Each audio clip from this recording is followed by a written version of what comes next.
Sampeyan kok linglung ngeten iku enten napa, Gus? Kabar pisan aku ora bisa nduga dene ana lakon kang kaya mengkene Kyai Semar. Adeke Kakang Prabu Pandhe Ngastina. Kaya-kaya cinoba dening kahanan. Pripun tegese kok ngoten? Yayi Patih Gandamana dinuta marang negara Pringgondani ijen tanpa rowang nanging aku nyumurupi. Saka kadewan kok dampyak-dampyak lakuning Kurawa lan para prajurit. Mula kang saka iku Kyai Semar ayo tutna berekna lakuku.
Kaya Raden Harya Suman ingkang prapta ning negara Pringgondani.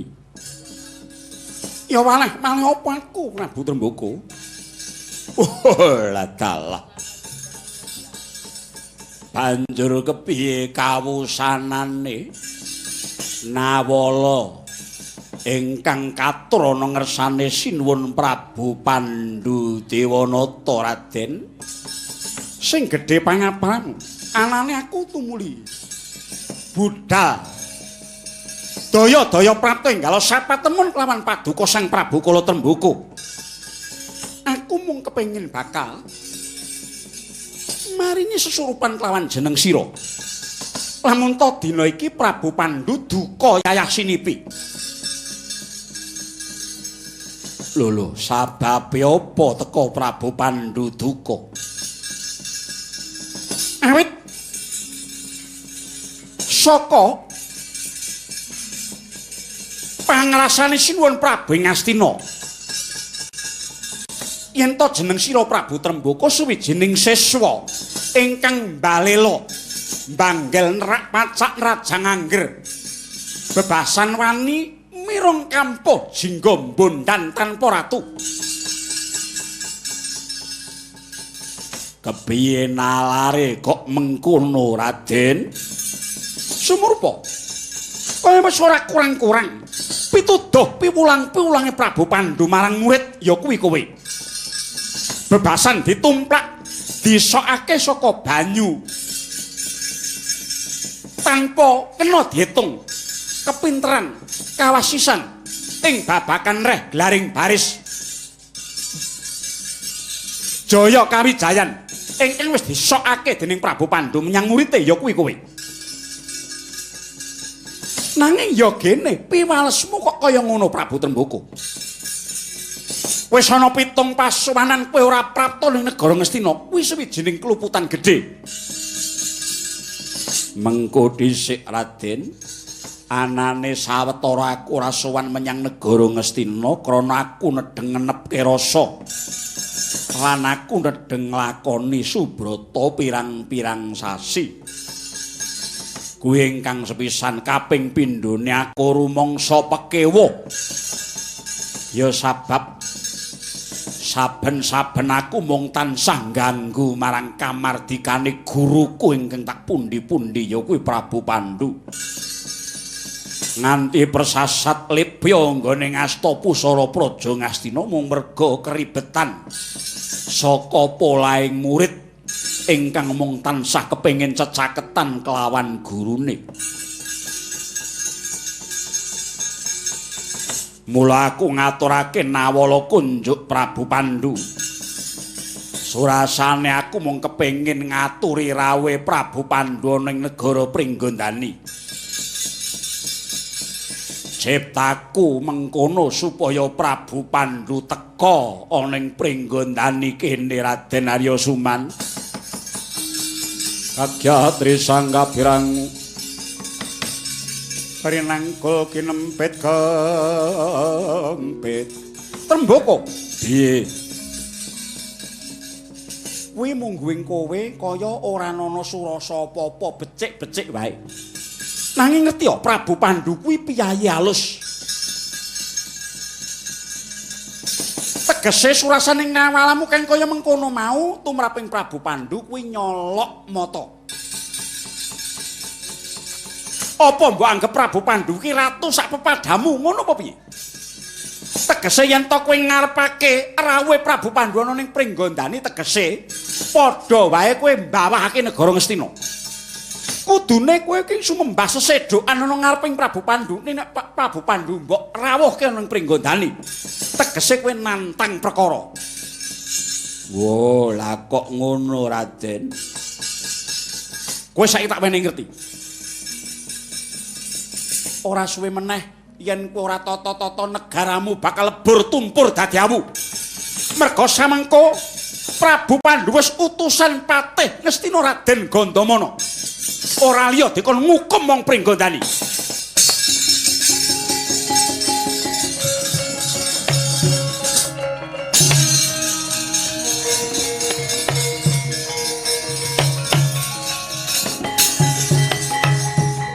oh ladal kok malah bingung atiku iki piye Braja Lamatan kula wonten dawuh ora pati nduga mana lakune Raden Arya Suman kok nyolowadi ngono lan dheweke kuwi sentana negara Ngastina nanging ya gene kok katone tresna marang aku ketandha Prabu Pandhu muring wae dheweke malah ngabari aku mongko tak anti-anti teka dina iki kadangmu Brajadenta Brada mesti sang tak kongkon durung bali weh lah dalah apa ya nawala kang kaya mengkono mau dianggep luput dening Prabu Pandhu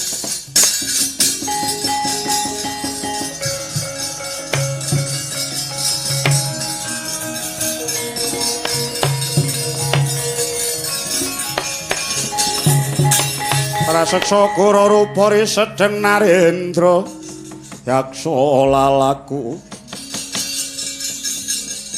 yaksa lalaku kula namit pasang Kalimantabe kepareng munjuk atur sinuwun ana apa pralembo wonten ing kiblat kilen lan kiblat ler wonten prajurit ingkang sara hamuk damel risak wewangunan sak enggen-enggen damel pepecah sareng kula tliti jebul menika prajurit saking negari Ngastina sinun welah tatanen barismu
maju maju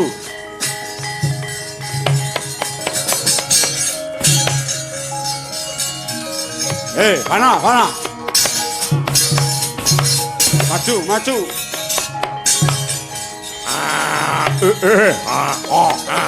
sapa iki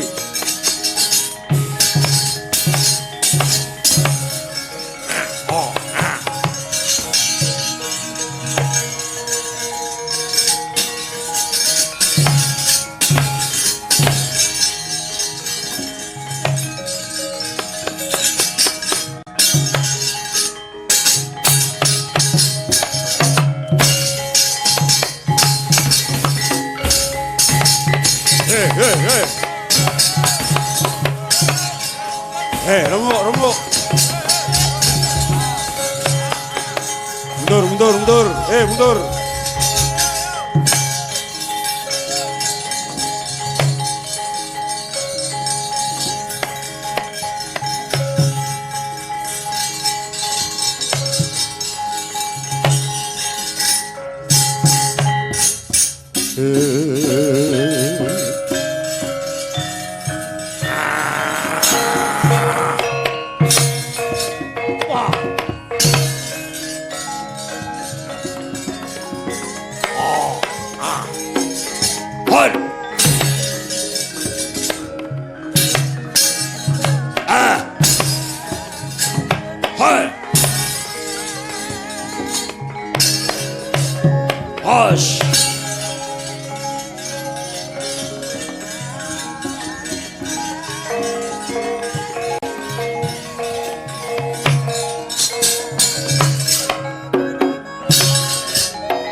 Ah! Ah! Ah! Ah! Wah! Wah! Wah!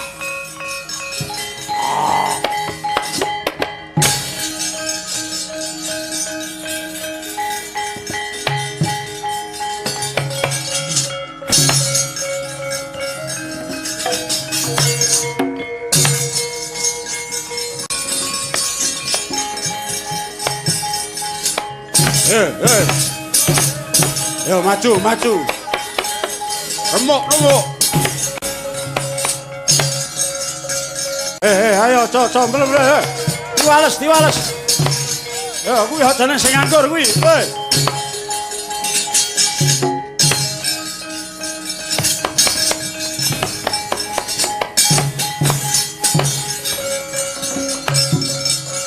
Lah.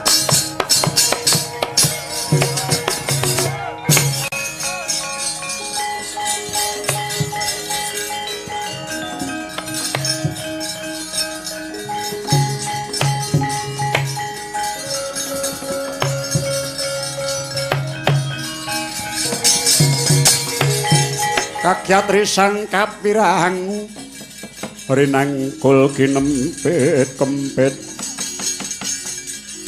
dosang retnaning pawono wah iki wis manoni perang gegempuran kaya mengkene sampuing prajurit aku ora bisa mbedakake ki wong Pringgondani nanging kaono prajurit manungsa rumangsaku kaya prajurit Ngastina mongko aku diutus Prabu Pandhuwijen tanpa rowang parandene teka kene wis dadi perang gedhe kaya mengkene sapa sing miwiti perang iki coba tak pisahe tak manjer gendera putih. Bubar.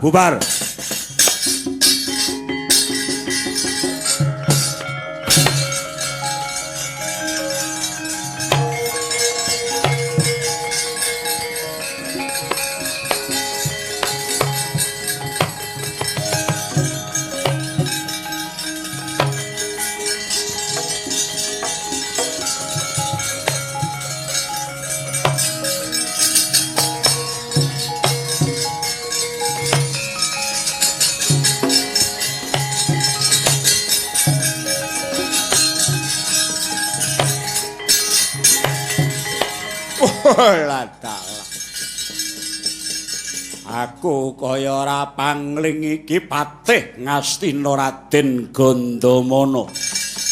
Iya. Ana apa kowe manjer gendera putih? Mongko kowe bakal ngereni paprangan iki karepmu piye Raden Gandamana? Sumurupa Raden tekaku ning Pringgondani. Babar pisan ora ana wijining pasulayan. Awit aku teka mrene ijen tanpa rowang. Saka keparenge sinuwun Prabu Pandhudewanata. Kabeh kena dirembug srana becik aja nganti dadi padudon ning antaraning Ngastina lan Pringgondani tetep mangun kekadangan ingkang adhedhasar bedamen. Wah, ngaya-wara ucapmu wong kowe patih kok ora ngerti. Iki wong-wong saka negara Ngastina sing ngrusak negara Pringgondani. Kabedhela dadaku ora pojo-pojo aku sumurup. Malah sedyaku teka ijen tanpa rowang. Sedyaku mung kepengin gawe rahayuning kekadangan antaraning negara Pringgondani lan negara Ngastina. Amuk.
Maju. Rancap.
Aduh, Paman.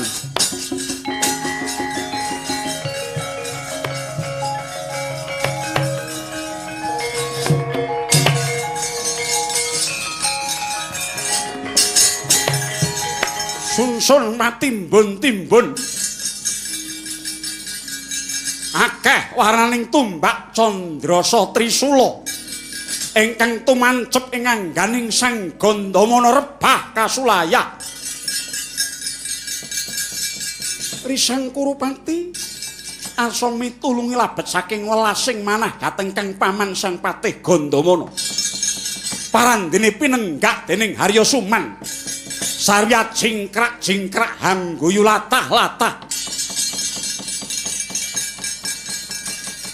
Labet saking paekaning Harya Suman kenyata julik. Sigra dawuh mring madya Gandamana ingkang wis rinanjap saka kiblat sekawan. Yekti datan bisa ebah labet datana ciptaning Wardaya Sang Gandamana arsa males. Krida para wadya ingkang piniji dening Harya Suman sineret. Saliraning Sang Gandamana kacemplungaken ing luweng. Suka-suka girang-girang gumuyu Harya Suman.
Ayo.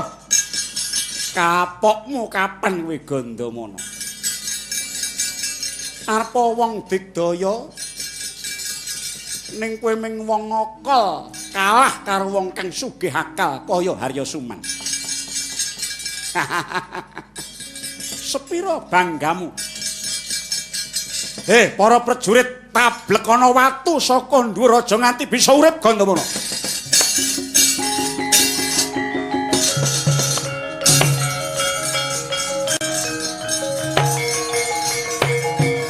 Yo.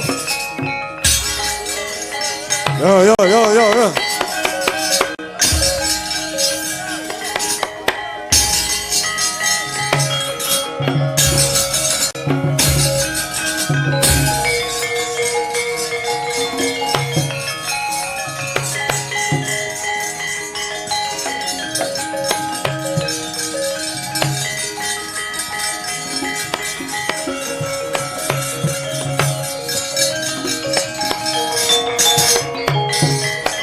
Aduh, Yai Gandamono.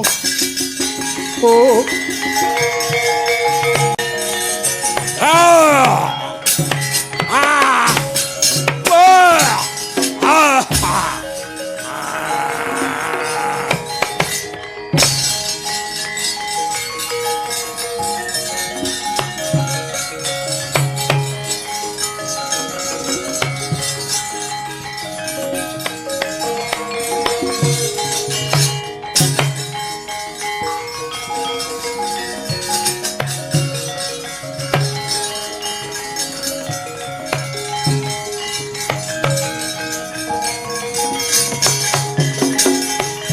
Wadananira layu gumekut semrah maratani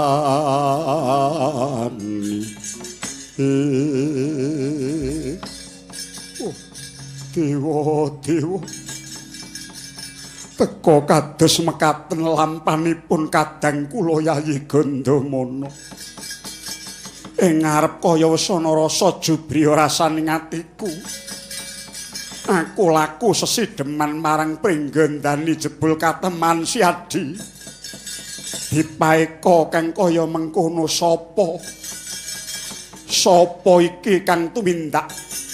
Apa pancen buta Pringgandani letek gedhane? Apa pancen Siadi kasangsaya? Merga saka apa kaling wong kang elek atine Yai pun kakang bakal bela Siadi.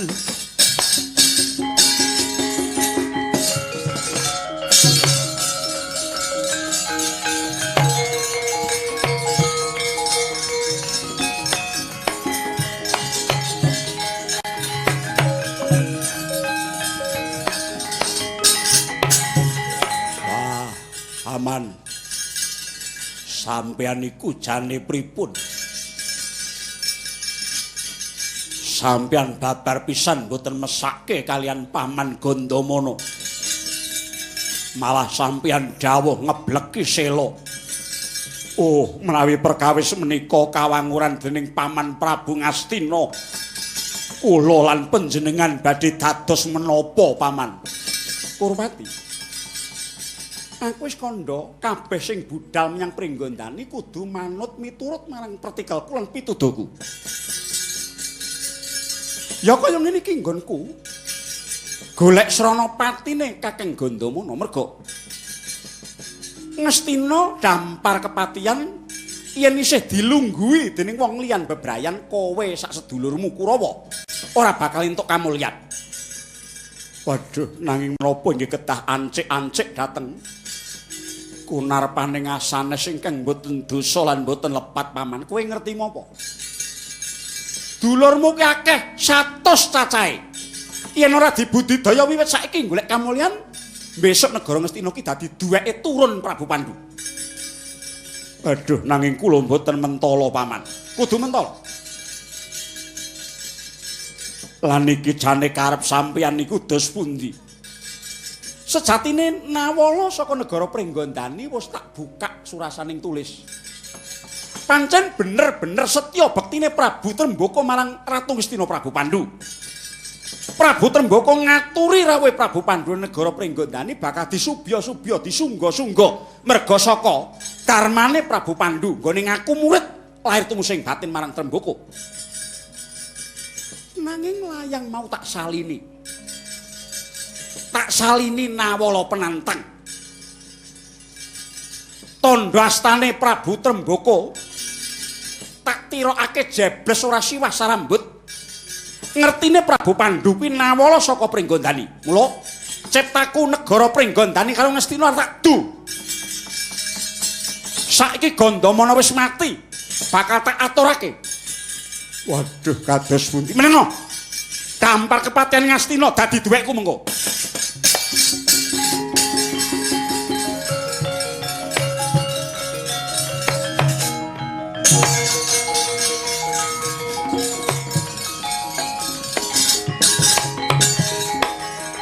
Oh. Dadi kaya ngono kuwi to gedhohamu Suman. Oh, lah layak to rasaku pirang-pirang dina iki kok kurang kepenak. Tujune Yama Widura banjur sumusul nyang Pringgondani. Lagak lagon lelagiamu lan lekasmu wiwit mau tak lirik wae. Aku amping-amping sela karang nanging ora sumurup. Yen to sejatine tingkahing jajalanan ana ingkang meruhi ya kuwi Yama Widura. Ya Sumanku arep ngunduh lelakon apa? Oh, bapa penemban kula ingkang sowan, Bapa.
Taniyaning palaga kadi langit mambang tang paswulan upamaneka ing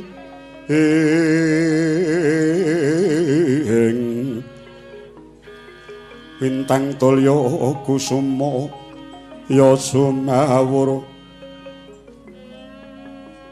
ing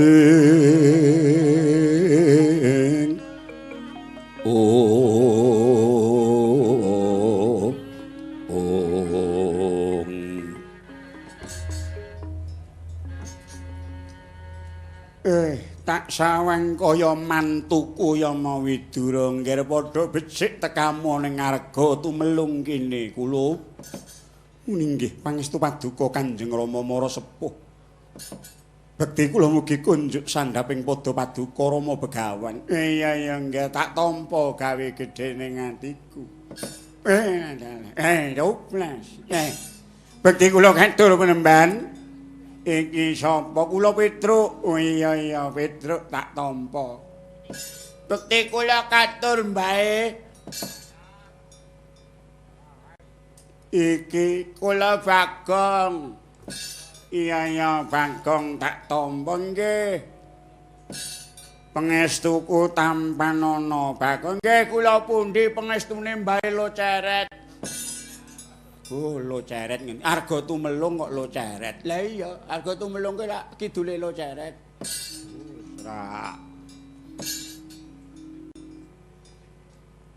Kok nganti gawe kaget ana wigati apa ngger Yama Widura? Aduh, Rama Penemban. Kaparenga munjuk atur bilih sowan kula ngri kalenggan mangke kula nedeng nandhang sisahing manah. Lapet nguningani kawontenaning negari Ngastina miwah Pringgondani. Ngastina lan Pringgondani ana apa? Purwanipun Koko Prabu Ngastina nampi nawala saking Pringgondani ingkang suraosing Kintaka kados anepak dadanipun Kanjeng Koko Prabu Tremboko nedya mbalela wantun dhateng panguwaosipun Kanjeng Koko Prabu. Suprandini nawala ingkang mekaten kala wau Kanjeng Koko Prabu taksih dereng murina malah utusan Yayi Gandamana dhateng Pringgondani jen tanpa ruwang supados nanjihaken perkawis menika lan nanting kados pundi sedyanipun Prabu Tremboko.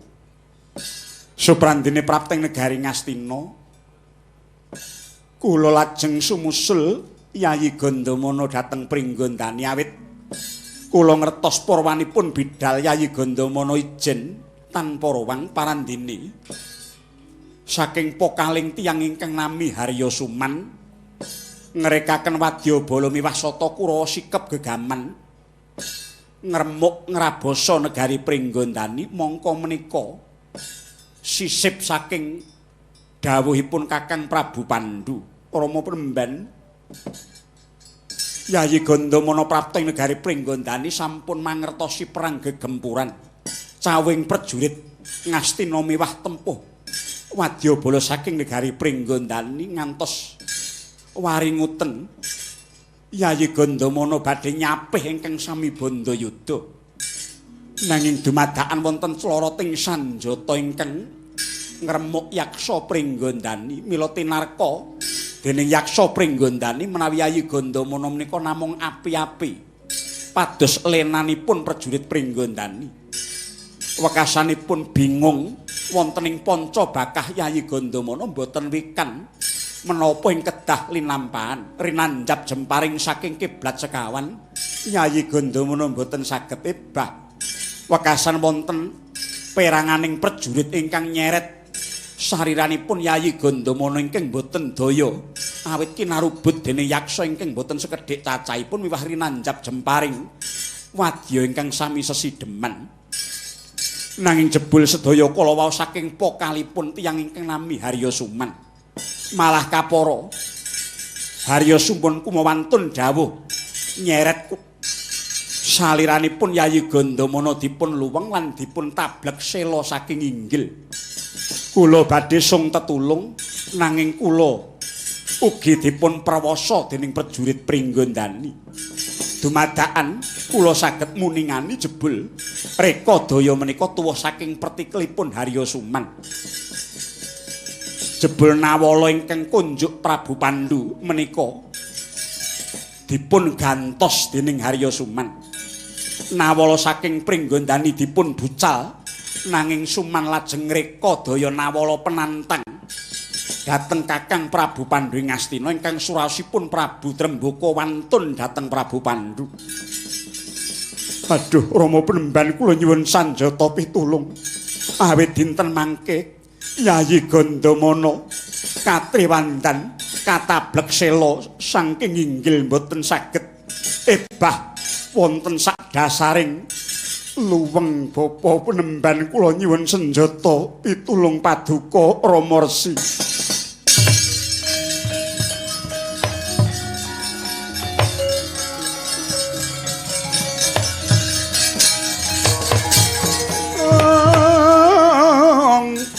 Pandhita karya wangsit pindha kumbang ajabing tawang lah kok dadi kaya ngono wah wis ora karu-karuan kok ya ana menungsa leteke gedhoane kaya nglae tutna lakuku aku tak Triwikrama.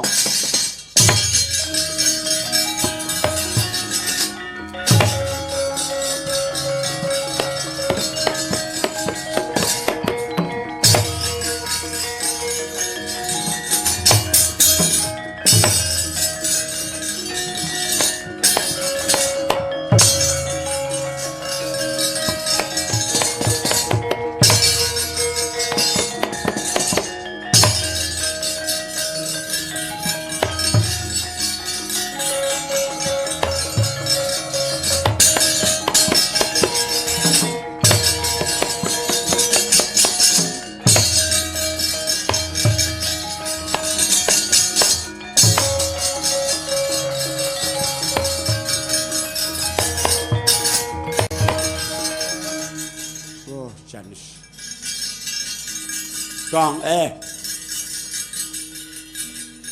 Wong babah bumi gawe bolongan kok ora ngukur sing gedhe dhuwur, ora ngukur sing lemu kaya kowe. Wah, jane pendhita ngenyeleng. Mek jenenge sapa to, Truk? Kae iki maratuwane Raden Yama Widura. Kae Begawan Landhak Seta. Begawan Landhak Seta iki kuwi.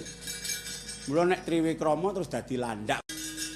Lah petenge Truk. Lah.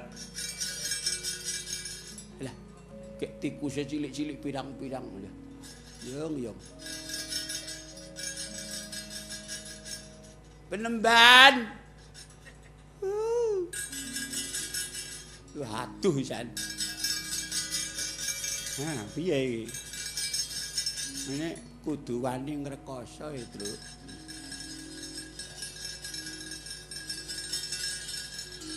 Pancen ya peteng temenanan. Kok iso to, Gong? Iso no lunyu nggone. Tenjo lunyu, wong barang agek dibabah entas sae kok. Lah tak uyuhi ngiwonengen. Terus tak lodro-lodro. Mak kelunyum ngono. Bocah idian iki. Gong, ayo selak Padang. Padang apa ning jero bumi kok Padang.